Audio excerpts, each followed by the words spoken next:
நாம் யாருமாக நம்முடைய கண்களை மூடி நாம் தலையிலே தாழ்த்தி ஜெபம் செய்வோம். அன்பும் இரக்கமுள்ள கர்த்தாவே, உம்மை நாங்கள் துதிக்கின்ற தகப்பனே, இன்றைய தினத்திலே நாங்கள் இந்த காலை தியானத்தில் ஈடுபட கர்த்தர் நீர் பாராட்டுகின்ற தயவுக்காக உமக்கு நன்றி செலுத்துகின்றோம். தேவரீர், நீர் எங்களோடு கூட பேச வேண்டுமாய் மன்றாடுகின்றோம். தொடர்ந்து உம்முடைய பிள்ளைகளை கர்த்தர் நீர் ஆசீர்வதியும். இயேசுவோடு மன்றாடுகின்றோம் கர்த்தாவே, ஆமென்.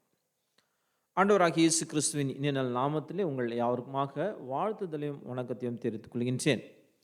பிரியமானவர்களே, இந்த நாளிலுமாக நாம் சிந்திக்க இருக்கின்ற தலைப்பானது கிரைஸ்ட் த ப்ராமிஸ்ட் கிங், வாக்களிக்கப்பட்ட அரசர் அல்லது ராஜாவாக இருக்கின்றார். இந்த நாளுமாக ஒரு பாடல், ஒரு கீர்த்தனை பாடல். தற்போது நம்ம அதிகமாக இந்த பாடலை பாடுவது கிடையாது.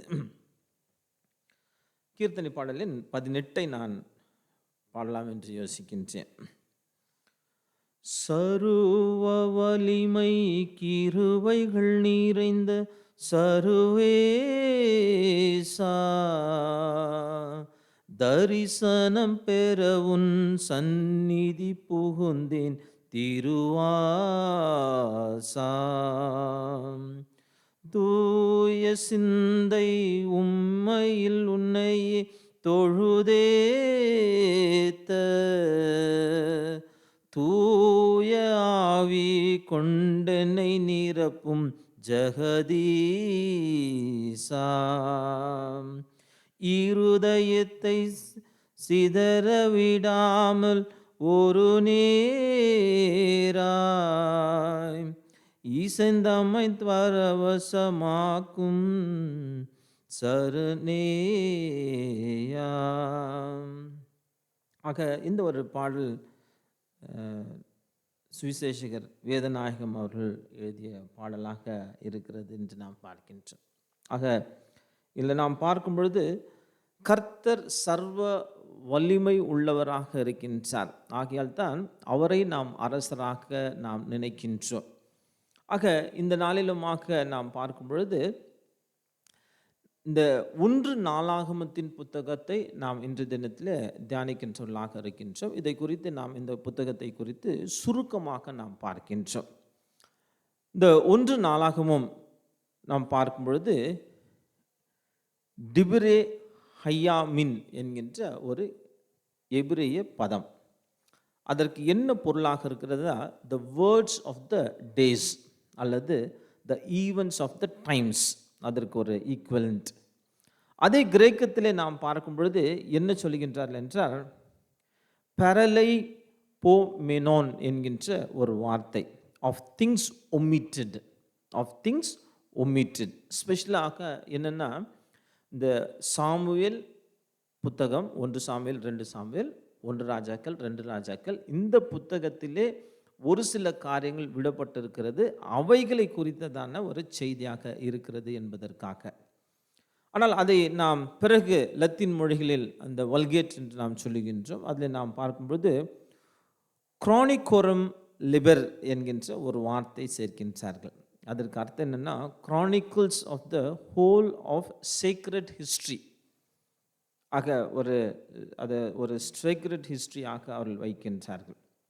இது குறிப்பாக யாருக்கு எழுதப்பட்டிருக்கிறது? ஏனென்றால் இந்த நாளாகமம் என்று நாம் பார்க்கும் பொழுது சாமுவேலிலும் ராஜாக்களிலும் இருக்கின்ற அந்த செய்தியை இன்னுமாக அந்த வரலாறு பார்க்கும்பொழுது சேம் ஏரியாஸ் தான் வர்றாங்க.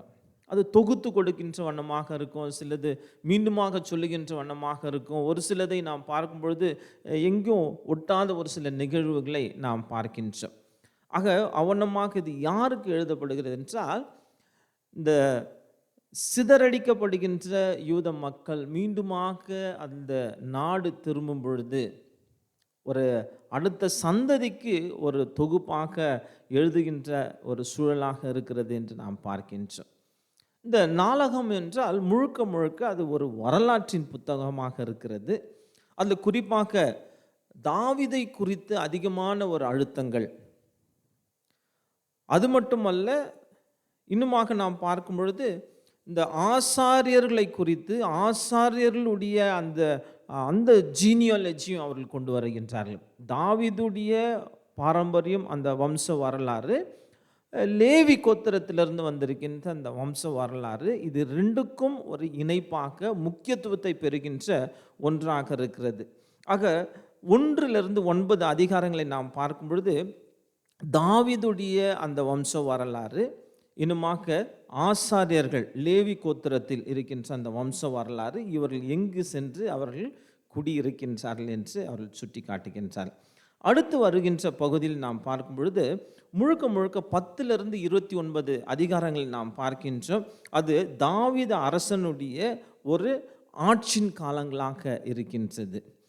அந்த அந்த ஆட்சியை குறித்து அவர்கள் எழுதும் பொழுது என்ன செய்கின்றார்கள் என்றால், சவுலுடைய மரணம், அதை தொடர்ந்து இருக்கின்ற தாவீதுடைய ஒரு அரியணை ஏறுதல், அதை தொடர்ந்து பார்க்கும் பொழுது 13 20 அதிகாரங்களை நாம் பார்க்கின்றோம். என்ன சொல்லப்படுகிறது என்றால், தாவீது எவ்வளமாக அவர் வெற்றி சிறந்திருக்கின்றார். அவர் வெற்றி சிறந்து என்ன செய்கின்றார் என்றால், தொடர்ந்து அவர் அந்த இஸ்ரேல் ஜனங்களை ஒருங்கிணைக்கின்ற ஒரு அரசனாக இருக்கின்றார். 21 29 வசனங்களை நாம் பார்க்கும் பொழுது வழிபாட்டிற்கு ஒரு முக்கியத்துவம், வழிபாட்டு ஸ்தலத்திற்கு ஒரு முக்கியத்துவம். அதிலும் என்னவென்றால், இந்த கர்த்தருடைய அந்த பெட்டிகை, த ஆர்க் ஆஃப் த கவர்னன்ட், உடன்படிக்கை பெட்டிகை இருக்கு இல்லையா, அந்த பெட்டிகையின் முக்கியத்துவம், அந்த பெட்டிகை வைப்பதற்கு ஒரு இடம் வேண்டும், கர்த்தருக்கு ஒரு ஆலயத்தை கட்ட வேண்டும், அதன் ஒரு ப்ரிப்பரேஷன்ஸ் எல்லாமே சாலமோன் அதை கட்டி முடித்திருக்கின்றார். ஆனால் அதனுடைய ப்ரிப்பரேஷன்ஸ் எல்லாமே அது தாவீதுடைய காலமாக இருக்குது. அப்போ வழிபாட்டிற்கு முக்கியத்துவத்தை அவர் அதிகப்படுத்துகின்றார் என்று நாம் பார்க்கின்றதாக இருக்கின்றோம். ஆக இந்த நாளிலுமாக இந்த ஒரு காரியங்கள் தான் அதிகமான ஒரு அழுத்தங்கள் பெறுகிறது. ஆக இந்த காரியங்களை நாம் பார்க்கும் பொழுது இயேசு கிறிஸ்து எவ்வளமாக இங்கு சித்தரிக்கப்படுகின்றார். முதலாவதாக நாம் பார்க்கின்றோம் என்னென்னா, தாவீது குறித்து பேசும் பொழுது என்னென்னா, தாவீது எப்பொழுதுமாக தாவீதை பார்க்கும் பொழுது the emphasis on David and the Davidic covenant என்று நாம் சொல்லுகின்றோம். அப்போ தாவீதுக்கு சொல்லப்படுகின்ற அந்த வாக்குறுதிகள் என்னவாக இருக்கிறது என்றால், அதுதான் இன்றைய தினத்தில் ஒரு திருமறை பாடமாக இருக்கிறது. 1 நாளாகமம் 17 அதிகாரம் வசனங்கள் 11 நான் வாசிக்கின்றேன். 1 நாளாகமம் 17 அதிகாரம் வசனங்கள் 11 14 வரைக்கும்.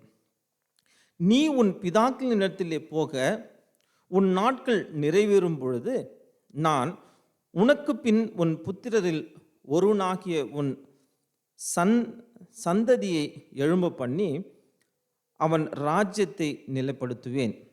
அவன் எனக்கு ஒரு ஆலயத்தை கட்டுவான். அவன் சிங்காசனத்தை என்றைக்கும் நிலைப்படுத்துவேன். நான் அவனுக்கு பிதாவாய் இருப்பேன், அவன் எனக்கு குமாரனாய் இருப்பான். உனக்கு முன்னிருந்தவனை விற்று என் கிருபையை நான் விலக்கி பண்ணினது போல அவனை விற்று விலக்க பண்ணாமல் அவனை என் ஆலயத்திலும் என் ராஜ்யத்திலும் என்றென்றைக்கும் நிலைப்படுத்துவேன். அவனுடைய ராஜாசனம் என்றென்றைக்கும் நிலை பெற்றிருக்கும் என்று சொல் என்றார். ஆக இது முழுமையாக இதில் நாம் பார்க்கும் பொழுது சாலமோன் அரசனை குறித்ததான ஒரு செய்தியாக இருந்தாலும் கூட த ஷேடோ ஆஃப் கிரைஸ்ட் ஏனென்றால், இந்த வம்சத்தில் வருகின்ற அந்த தாவீதுடைய சிங்காசனத்திலே தாவீதுடைய வம்சம் என்றென்றைக்கும் ஆட்சி செய்யும் என்கின்ற ஒரு வாக்குறுதி. அதனால தான் இயேசு கிறிஸ்துவை இந்த வாக்குதத்தத்தின் அரசராக இருக்கின்றார் என்று நாம் பார்க்கிற ஒரு சூழல் என்னவென்றால், he was a promised king. ஆக இந்த டேவிடிக் கவர்னன்ட்ல தான் அது சொல்லப்படுகிறது. என்ன சொல்லப்படுகிறது என்றால், உன்னுடைய வம்சத்திலே அவர்கள் இருப்பார்கள், இந்த அரசராக உன்னுடைய வம்சத்திலே இருப்பார்கள். அது எங்கு நிறைவு பெறுகிறது என்றால், இயேசு கிறிஸ்துவில் அது நிறைவு பெறுகிறது. ஆக மத்தேயு 1:1 நாம் பார்க்கின்றோம், இயேசு கிறிஸ்துவை தாவீதின் குமாரனாக அங்கு சித்தரிக்கப்படுகின்றார். ஆக இங்கு உன்னுடைய வம்சம் என்று சொல்லும் பொழுது சாலமோன் மட்டுமல்ல, அந்த ஃபியூச்சரிஸ்டிக் நம்ம யோசிக்கிறப்போ அது தாவீதில் அந்த இயேசு கிறிஸ்துவில் நிறைவு பெறுகிறது என்று நாம் பார்க்கின்றோம். அது மட்டுமல்ல, இயேசு கிறிஸ்துவை ஒப்பிட்டு பார்க்கும் பொழுது தாவீதோடு ஒரு ஒப்புமை இருக்கின்றது.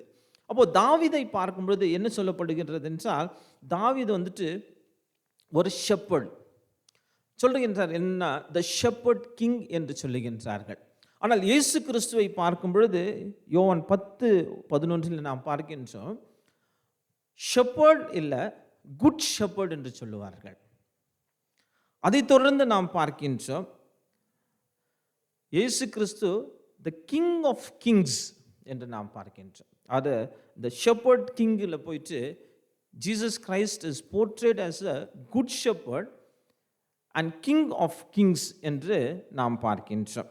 அது மட்டுமல்ல, தாவீதுடைய அந்த இது வந்துட்டு பார்க்கும் பொழுது என்னன்னா, இஸ்ரவேல் ஜனங்களை அவர் ஒருங்கிணைக்கின்றவராக இருக்கின்றார்.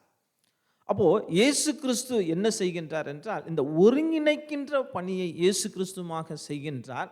ஆனால் இயேசு கிறிஸ்து யாரை ஒருங்கிணைத்து இருக்கின்றார் என்றால், யூதர்களையும் புற இனத்தவர், த ஜென்டைல்ஸ் இல்லையா, இவர்களை இணைக்கின்றவராக ஒரு இணைப்பின் பாலமாக எபேசியர் 2 வசனங்கள் 14-16 வரைக்கும் நாம் பார்க்கின்றோம்.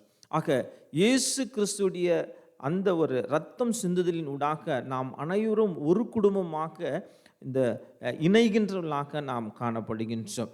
அப்போ இயேசு கிறிஸ்துவை இன்னுமாக நாம் பார்க்கும் பொழுது தாவீது என்ன செய்கின்றார் என்றால், ஒரு he prepares the temple preparation.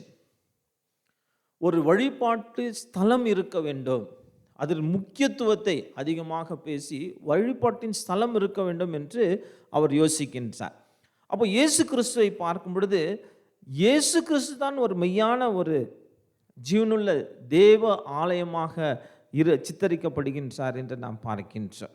ஆக இயேசு கிறிஸ்து ஒரு தாவீது என்று நாம் பார்க்கும் பொழுது கூட இப்படிப்பட்ட காரியங்களை அவர்கள் முன்வைக்கின்றார்கள். அது மட்டுமல்ல, தாவீதை குறித்து சொல்லும் பொழுது என்ன சொல்கின்றார்கள், அவர் ஒரு நீதியுள்ள அரசனாக இருக்கின்றார், அவர் கர்த்தருக்கு பயந்தவராக இருக்கின்றார். அதே போன்று இயேசு கிறிஸ்துடைய ராஜ்யத்தை நாம் பார்க்கும் பொழுது ஏசாயா 9:7 அதைத் தொடர்ந்து எபிரேயர் 1:8 ஆகிய 2 வசனங்களிலும் நாம் பார்க்கும் பொழுது என்ன சொல்லப்படுது, இயேசு கிறிஸ்துவானவருடைய ராஜ்யம் அது நீதியின் ராஜ்யமாக, நியாயம் செய்கின்ற ஒரு ராஜ்யமாக அவர் முன் நிறுத்தப்படுகின்றார். ஆக இந்த ஒரு தற்காலிகமான ஒரு காரியம், நிரந்தரமான ஒரு காரியம். அப்போ இயேசு கிறிஸ்து தான் ஒரு மெய்யான ஒரு அரசராக இருக்கின்றார் என்பதை நாம் புரிந்து கொள்ள வேண்டும். கடைசியாக நாம் பார்க்கின்ற என்னன்னா, தாவீது இந்த உடன்படிக்கை பெட்டிக்கு அதிகமான ஒரு முக்கியத்துவத்தை கொடுத்து அதை கொண்டு வந்து மைய பகுதியில் வைக்க வேண்டும் என்கின்ற ஒரு சிந்தனை. அது மட்டுமல்ல, என்னன்னா இந்த கூடாரங்களில் வைப்பதை காட்டிலும் இனி இதுக்கு ஒரு பெர்மனன்ட் ஸ்ட்ரக்சர் இருக்கணும். அதுதான் the planning of the Jerusalem temple. ஆக அந்த ஒரு, அதாவது கர்த்தருடைய பிரசன்னம் அதில் இருக்கின்றது, அது நமக்கு மையமாக இருக்க வேண்டும் என்கின்ற ஒரு சிந்தனைகளில் தான் அதை முயற்சி செய்கின்றார். ஏனென்றால் அதுதான் that is the God's presence. அப்போது அந்த உடன்படிக்கையின் பெட்டிகையில் கர்த்தருடைய பிரசன்னத்தை உணர்கின்றவராக அவர் பார்க்கின்றார். ஆனால் இயேசு கிறிஸ்துவை பார்க்கும் பொழுது நாம் பார்க்கின்றோம், மத்தேயு 1:23 இயேசு கிறிஸ்துவுக்கு சூட்டப்படுகின்ற ஒரு சொல் என்னவென்றால், இம்மானுவேல், காட் வித் அஸ். ஆக இந்த இந்த தற்காலிகமாக இருக்கின்ற ஒரு சூழல் மட்டுமல்ல, இந்த ஆலயம் சார்ந்திருக்கின்ற ஒரு சூழல் மட்டுமல்ல, இயேசு கிறிஸ்துவுடைய காலத்திலே நாம் பார்க்கும் பொழுது இயேசு கிறிஸ்து நம் உடன் இருக்கின்ற ஆண்டவராக, ஏதோ ஆலயத்தில் சென்றால் தான் இயேசு கிறிஸ்து என்றல்ல. ஆக இயேசு கிறிஸ்து என்றென்றும் நம் உடன் இருக்கின்ற ஆண்டவராக இருக்கின்றார். ஆகையால் இந்த நாளிலுமாக இந்த ஒரு பின்னணியத்தோடு இந்த ஒரு செய்தி என்னவென்றால், கர்த்தர் நம்முடைய வாழ்வின் மையமாக இருக்கின்றார். அவர் நீதி உள்ளவராக, நீதி விசாரிக்கின்ற ஆண்டவராக இருக்கின்றார். அவர் நல்ல மெய்ப்பனாக, ராஜாதி ராஜனாக நம்முடைய வாழ்க்கையில் இருக்கின்றார். ஆகையால் இந்த ஒரு தகவலோடு நம்முடைய வாழ்க்கை பயணத்திலுமாக அந்த முக்கியத்துவத்தை, இயேசு கிறிஸ்து ஒரு மையமாக இருக்கின்றார் என்கின்ற அந்த ஒரு முக்கியத்துவத்தை நம்முடைய வாழ்க்கையில் நாம் கொடுத்து நாம் வாழ்வோமானால் அதுதான் ஆசீர்வாதமாக இருக்கிறது. ஏனென்றால் தாவீதை பார்க்கும் பொழுது என் இருதயத்துக்கு அடுத்தவன் என்று அவர் சொல்லுகின்றார். ஆக கர்த்தருடைய பிள்ளைகளாக நாமமாக ஒரு நற்போதனை பெற்றவர்களாக நற்சாட்சி உள்ளவர்களாக இந்த உலகத்திலே வாழ்வோம்.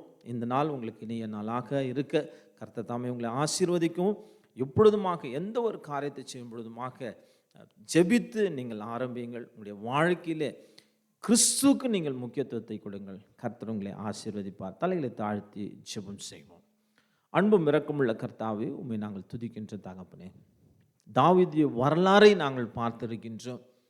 அதே நேரத்தில் ஆண்டவரே, அந்த வழிபாட்டின் முக்கியத்துவம், கர்த்தர் நீர் இம்மானுவேலராக எங்களோடு உடன் இருக்கின்ற ஆண்டவராக இருக்கின்றீர்.